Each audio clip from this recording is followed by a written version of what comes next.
Alors on parle justement de sport, on parle de belles histoires, mais je pense qu'il y en a une qui vous tient particulièrement à cœur, celle de Patrick de Moussel. Pour quelle raison particulièrement?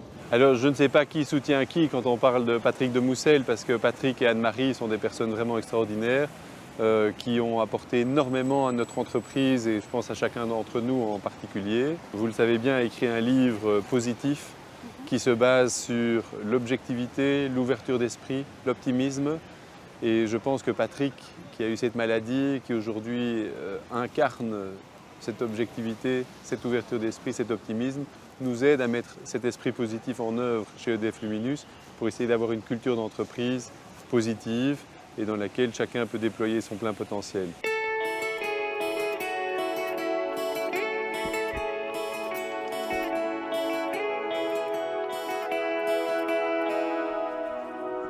J'ai la chance de connaître Grégoire d'Allemagne depuis une bonne dizaine d'années et l'appréciation énorme que je lui porte et le respect que j'ai pour lui s'est progressivement accompagné d'amitié et d'échanges. Et on a travaillé ensemble depuis 2 ans maintenant.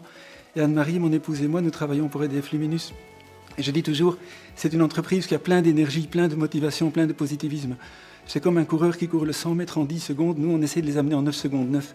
Ils n'ont pas besoin de nous pour être positifs et énergétiques, mais si on peut apporter ce petit surplus, c'est encore bon. Et quand j'ai annoncé à Grégoire mon intention de courir les 20 km de Bruxelles, il a tout de suite dit, on va te sponsoriser. Et donc notre partenariat business s'est complété d'un partenariat sponsoring sportif. Je n'ai jamais été un grand sportif, j'ai toujours pratiqué le sport comme amateur. Et j'ai essayé de faire plusieurs types de sports. J'ai essayé de faire du jogging, du VTT. Je me suis vite rabattu sur le jogging parce que c'était le plus facile, le plus immédiat. Quand on est on, il suffit de sortir de sa maison et de commencer à courir. Le VTT, je n'arrive pas à tenir mon vélo droit, donc je vais un petit peu en zigzag quand je roule. Mais le jogging, je m'y suis mis il y a seulement 1 an et demi, 2 ans, avec l'idée de courir les 20 km de Bruxelles. J'avais jamais couru plus que 5 km de ma vie, même en bonne santé. Et donc là, je me suis mis un programme d'entraînement depuis 1 an et demi pour essayer de faire quelque chose d'un petit peu spécial.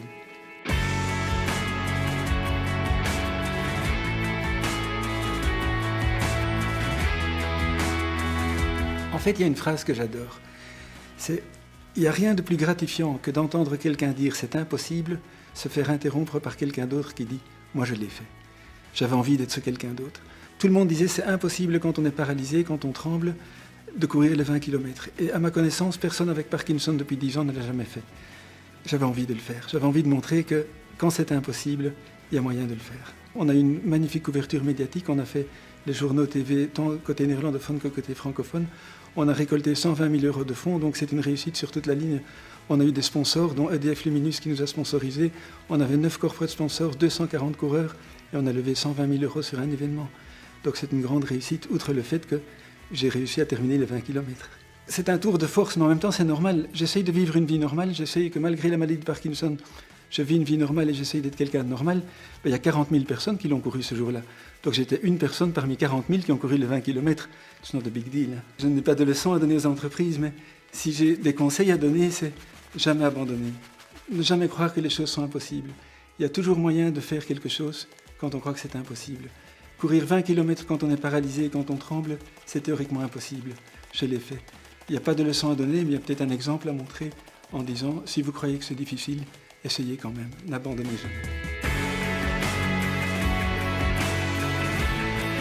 Patrick de Moussel heeft ondertussen al een nieuwe uitdaging gevonden. Volgend jaar wil hij wandelen naar Santiago de Compostela. Hij is meer dan een inspiratiebron voor de mensen van EDF Luminus.